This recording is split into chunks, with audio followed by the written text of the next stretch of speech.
terlalu mahal. Darahmu Yesus tercurah untuk menebus hidupku.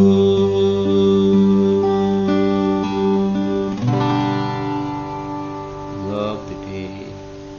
Baik, mari kita bersatu di dalam doa. Segala hormat, pujian, syukur kami naikkan ke hadirat-Mu ya Bapa. Sungguh Tuhan, Engkau luar biasa dalam hidup kami. Kasih-Mu, kuasa-Mu, kebangkitan-Mu menyemangati hidup kami dan membuat kami semakin cinta Engkau ya Tuhan. Biarlah kami boleh mempersembahkan hidup kami untuk kemuliaan-Mu. Dan pagi ini kami siap ya Bapa untuk Tuhan taburi dengan firman-Mu yang hidup, yang membuat iman kami semakin kuat di dalam Tuhan, dan kami boleh menjadi terang dan garam di tengah-tengah dunia yang gelap ini. Terima kasih Bapa, Engkau memberkati penyampaian firman Tuhan. Biarlah kuasa Roh-Mu yang kudus itu bekerja dengan dahsyat, baik kepada hamba yang menyampaikannya maupun kepada saudara-saudara kami yang hadir di Zoom pagi ini. Terima kasih Tuhan, kami mempercayakan ya Tuhan, kuasa Roh-Mu yang kudus bekerja dengan leluasa, masuk dalam hati kami dan membuat kami semakin melekat kepada Tuhan. Dalam satu nama yang penuh kuasa, Tuhan Yesus Kristus Allah kami yang hidup, kami berdoa dan mengucap syukur. Haleluya, amin. Ya. Selamat pagi Bapak Ibu terkasih, kita semua ya baru saja merayakan Jumat Agung, kematian Tuhan Yesus Kristus, kemudian Paskah yang penuh sukacita karena kebangkitannya. Nah, sekarang kita akan membahas Yesus bangkit, beritakan kebangkitannya. Nah, ini sangat penting harus kita ketahui apa teguran Tuhan atau perintah Tuhan kepada kita atas kebangkitannya. Nah, slide yang selanjutnya ya. Jadi Yesus bangkit, ya, Yesus bangkit hari ini yang merupakan tema kita itu dilandasi dari Matius 28 ayat 5 dan 6. Seperti demikian firman-Nya. Malaikat itu berkata kepada perempuan-perempuan itu, "Janganlah takut, sebab aku tahu kamu mencari Yesus yang disalibkan itu. Ia tidak ada di sini, sebab ia telah bangkit, sama seperti yang telah dikatakannya. Mari, lihatlah tempat ia dibaringkan." Pada waktu mereka, yaitu Maria Magdalena dan Maria yang lain ya, yang menengok kubur Yesus dan melihat ternyata memang tidak ada lagi Yesus di tempat ia dibaringkan ya. Nah, di sini mari kita lihat cerita selanjutnya adalah next untuk slide berikutnya. Nah, yang terjadi pada saat Paskah itu apa? Kalau kita baca pasal 28 ya, Matius pasal 28 ayat 1 hingga 10 itu sangat jelas ceritanya gitu ya.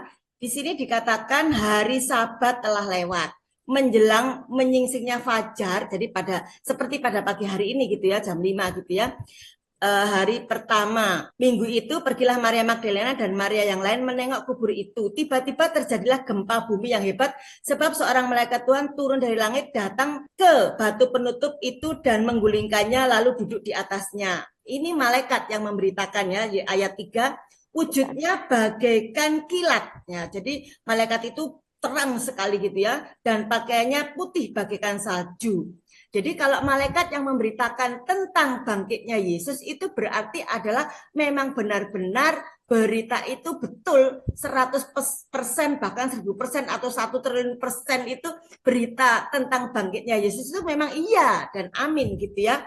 Nah, berita itu bukan berita hoax atau berita bohong, tetapi berita yang benar-benar benar gitu ya, karena malaikat sendiri yang menyampaikannya ya. Nah, ayat 4, penjaga-penjaga itu pun gentar ketakutan dan menjadi seperti orang-orang mati. Jadi mereka terpana gitu ya, enggak sampai speechless ya, sampai tidak bisa ngomong apa-apa saking melihat wujud malaikat yang mengagetkan ya. Kemudian ayat 5 dan 6 yang kita baca tadi yang disampaikan oleh malaikat, jangan takut ya, karena mereka semua pada takut. Kamu mencari Yesus yang disalibkan itu kan sudah tidak ada, ia bangkit. Ya, jadi malaikat yang memberitakan kebangkitan Yesus berarti berita itu memang betul 100% betul dari sorga.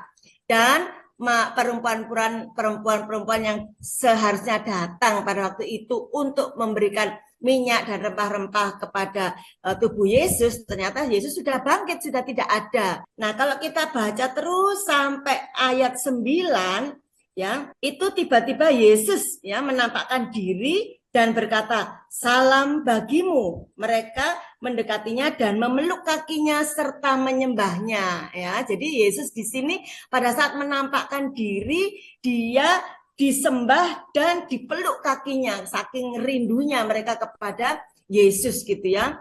Kemudian Yesus berkata apa? Jangan takut, pergi, katakanlah kepada saudaraku supaya mereka itu pergi ke Galilea dan di sanalah mereka akan melihat aku. Nah, di sini Yesus menampakkan diri dan mengutus mereka. Kalau kita baca terus sampai ayat 19 itu dikatakan, karena itu pergilah, jadikanlah semua bangsa muridku dan baptislah mereka dalam nama Bapa, Anak, dan Roh Kudus. Inilah perintah Yesus ya kepada murid-muridnya dan kepada kita semua sampai hari ini, ya. Next. Slide berikutnya. Nah, sekarang kebangkitan Yesus itu membuktikan apa gitu ya. Nah, ini yang sangat penting yang harus kita pegang teguh. Kebangkitan Yesus itu membuktikan apa? Yaitu bahwa iya, Yesus Kristus itu adalah Tuhan yang hidup dan berkuasa.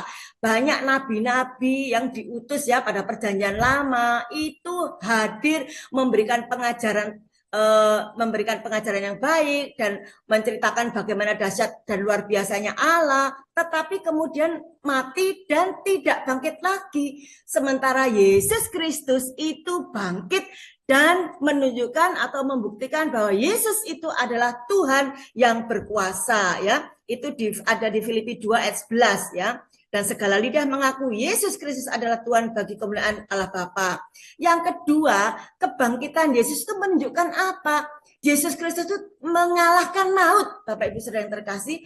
Jadi pada hari Jumat, ya, pada hari Jumat Yesus menyerahkan nyawanya, ya, kemudian dia mati, ya kan? Nah, itu hari Jumat ya, Sabtu dan Minggu bangkit, itu berarti Yesus telah mengalahkan maut. Di 1 Korintus 15 ayat 54-55 dikatakan, "Hai maut, di manakah kemenanganmu? Hai maut, di manakah sengatmu?" Nah, ini menunjukkan bahwa Yesus telah mengalahkan maut. Pada hari Jumat yang dikatakan Jumat Agung kematian Yesus, itu pasti iblis bersukacita, bersorak-sorai, bergembira karena kematian Yesus. Nah, Yesus kalah gitu kan, seolah-olah seperti itu. Padahal di hari ketiga Yesus menunjukkan kemenangannya dan Yesus bangkit. Nah, di sini maut tidak bisa berkuasa lagi dan iblis itu telah dikalahkan. Kuasanya sudah nol, sudah tidak ada lagi. Yang ketiga, kebangkitan Yesus itu menunjukkan bahwa Yesus Kristus satu-satunya juru selamat manusia, tidak ada yang lain. Karena dia turun dari surga, dia menyampaikan firman kebenaran, kemudian mengorbankan diri di kayu salib, kemudian dia mati dan hari ketiga bangkit, dan dialah satu-satunya yang bangkit dan dia disebut juru selamat satu-satunya. Di Kisah Rasul 4 ayat 12 dikatakan, tidak ada keselamatan di dalam siapapun juga selain di dalam Dia, di dalam Yesus Kristus, sebab di bawah kolong langit ini tidak ada nama lain yang diberikan kepada manusia yang olehnya kita dapat diselamatkan. Jadi di bawah kolong langit ini, jadi seluruh muka bumi ini tidak ada nama ya selain Yesus Kristus itu yang bisa menyembuhkan, memberikan keselamatan ya. Jadi Yesus Kristus satu-satunya juru selamat dunia, juru selamat manusia. Kalau dikatakan banyak jalan menuju Roma, hanya satu jalan menuju surga, yaitu melalui Yesus Kristus juru selamat kita. Yang keempat, maut dan kematian tidak berkuasa lagi atas dia, atas Yesus. Ya, di Roma 6 ayat 9, sebab kita tahu bahwa sesudah dibangkitkan dari antara orang mati, Kristus tidak mati lagi. Maut tidak berkuasa lagi atas dia, ya. Di Roma 6 ayat 9, ya. Kemudian yang kelima, kebangkitan Yesus memberi pengharapan pasti. Ya, jadi Bapak Ibu Saudara kita semua termasuk saya dan semua ya orang di muka bumi ini kalau percaya kepada Yesus Kristus sebagai Tuhan dan Juru Selamatnya, dia akan memiliki pengharapan yang sejati. Di 2 Tesalonika 6 ayat 16 dikatakan, dan Ia Tuhan kita Yesus Kristus dan Allah Bapa kita yang dalam anugerahnya telah mengasihi kita dan menganugerahkan penghiburan abadi dan pengharapan baik kepada kita. Jadi Yesus itu merupakan pengharapan yang baik kepada kita yang percaya, ya. Yang kelima, kebangkitan Yesus membuktikan apa? Kebangkitan Yesus memberikan pengharapan yang pasti. Oh sudah. Yang keenam ya, orang-orang percaya kepadanya juga akan dibangkitkan kelak hidup bersamanya di sorga. Nah, jadi kalau kita percaya Yesus sebagai Tuhan kita percaya Yesus sebagai Juru Selamat kita, maka kita yang percaya akan dibangkitkan ya Bapak Ibu Saudara yang terkasih. Jadi kalau kita dipanggil Tuhan atau saudara kita atau kekasih kita dipanggil Tuhan, kita tidak usah merasa sedih yang berlarut-larut ya. Sedih ya boleh, tetapi tidak boleh berkepanjangan. Kenapa? Karena kita pun kelak akan dibangkitkan dan hidup bersama Dia di sorga. Tertulis di Kolose 2 ayat 12. Di dalam Kristus, ya, di dalam Kristus kamu turut dibangkitkan juga melalui kepercayaanmu, melalui imanmu kepada kerja kuasa Allah yang telah membangkitkan Dia dari antara orang mati. Ya, jadi kita pun juga akan dibangkitkan kelak karena kita percaya kepada Yesus Kristus Tuhan. Yang ketujuh, kebangkitan Yesus itu membuktikan bahwa kunci kerajaan surga ada di tangan Dia, di tangan Yesus Kristus, dan diberikan kepada kita. Kita boleh masuk ke dalam kerajaan surga karena kunci kerajaan surga ada di tangan Dia, diserahkan kepada kita, ada di Matius 16 ayat 19, kepadaku ya, kepada Yesus Kristus ya, kepadamu akan ku berikan kunci kerajaan surga. Matius 16 ayat 19, kepadamu, kepada kita semua yang percaya, akan ku berikan kunci kerajaan surga. Nah, 7 bukti ini ya, itu sangat menguatkan iman kita. Jadi kita tidak boleh melepaskan iman kita kepada Tuhan Yesus Kristus karena apapun ya, apakah karena harta, karena teman hidup, atau karena apapun juga, karena kita sudah percaya dan memiliki Tuhan Yesus Kristus dan kita memiliki keselamatan yang kekal di surga. Nah sekarang selanjutnya, mengapa kebangkitan Yesus itu harus diberitakan ya? Di Matius 28 ayat 10 dan Matius 28 ayat 19, perintah Yesus harus dilaksanakan ya, harus kita sampaikan kepada teman-teman kita, kepada saudara kita, kepada siapapun yang kita temui, agar seluruh dunia dimenangkan dalam Kristus. Jadi kalau kita sudah dimenangkan dalam Tuhan, kita pun juga harus membawa teman-teman kita, saudara-saudara kita, siapapun yang kita temui untuk boleh dimenangkan oleh Kristus. Kalau mereka tidak mau menerima, itulah free will atau kehendak bebas mereka, tetapi tugas kita menyampaikan firman itu kepada orang lain ya. Nah, kemudian yang kedua, mengapa kita harus menyampaikan kabar sukacita ini? Karena di 1 Korintus 15 ayat 17 dan 18, bila Yesus tidak bangkit ya, maka sia-sialah iman kepercayaan kita. Jadi kita ini memiliki imannya sia-sia kalau Kristus itu tidak dibangkitkan. Oleh karena itu kita sangat bersyukur, kita sangat berbahagia, kita sangat berbangga karena Yesus bangkit ya. Maka iman kita tidak sia-sia gitu.